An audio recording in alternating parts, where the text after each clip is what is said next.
something before that red sunset sank into her soul. There was a deeper light in her eyes.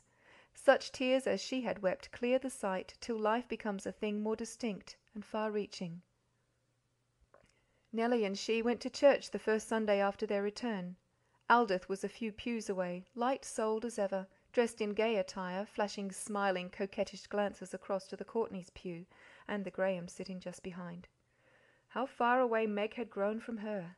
It seemed years since she had been engrossed with the latest mode in hat trimming, the dip of umbrella skirts, and the best method of making the hands white. Years since she had tried a trembling prentice hand at flirtations.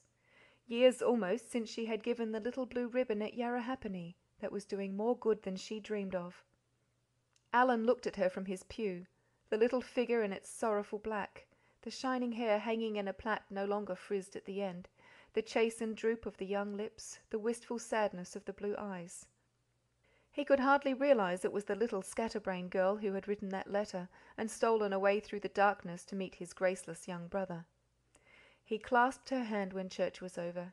His grey eyes, with the quick moisture in them, made up for the clumsy stumbling words of sympathy he tried to speak. "Let us be friends always, Miss Meg," he said as they parted at the misrule gate. "Yes, let us," said Meg. And the firm, frank friendship became a beautiful thing in both their lives, strengthening Meg and making the boy gentler. Pip became his laughing, high-spirited self again, as even the most loving boy will, thanks to the merciful making of young hearts. But he used to get sudden fits of depression at times, and disappear all at once, in the midst of a game of cricket or football, or from the table when the noise was at its highest.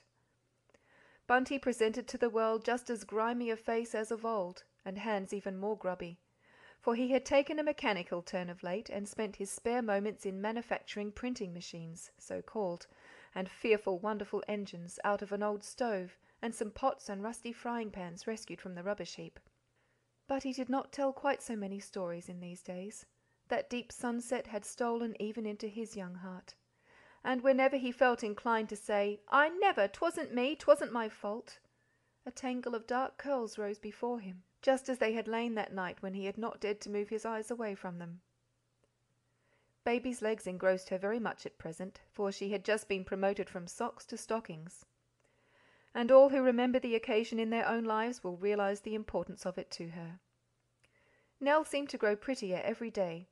Pip had his hands full with trying to keep her from growing conceited. If brotherly rubs and snubs availed anything, she ought to have been as lowly minded as if she had had red hair and a nose of heavenward bent. Esther said she wished she could buy a few extra years, a stern brow and dignity in large quantities from some place or other. There might be some chance then of Misrule resuming its baptismal and unexciting name of the River House. But oddly enough no one echoed the wish. The captain never smoked at the end of the side veranda now. The ill-kept lawn made him see always a little figure in a pink frock and battered hat mowing the grass in a blaze of sunlight. Judy's death made his 6 living children dearer to his heart, though he showed his affection very little more. The General grew chubbier and more adorable every day he lived. It is no exaggeration to say they all worshipped him now in his little kingly babyhood, for the dear life had been twice given, and the second time it was Judy's gift, and priceless therefore. My pen has been moving heavily, slowly for these last 2 chapters. It refuses to run lightly, freely again just yet, so I will lay it aside or I shall sadden you.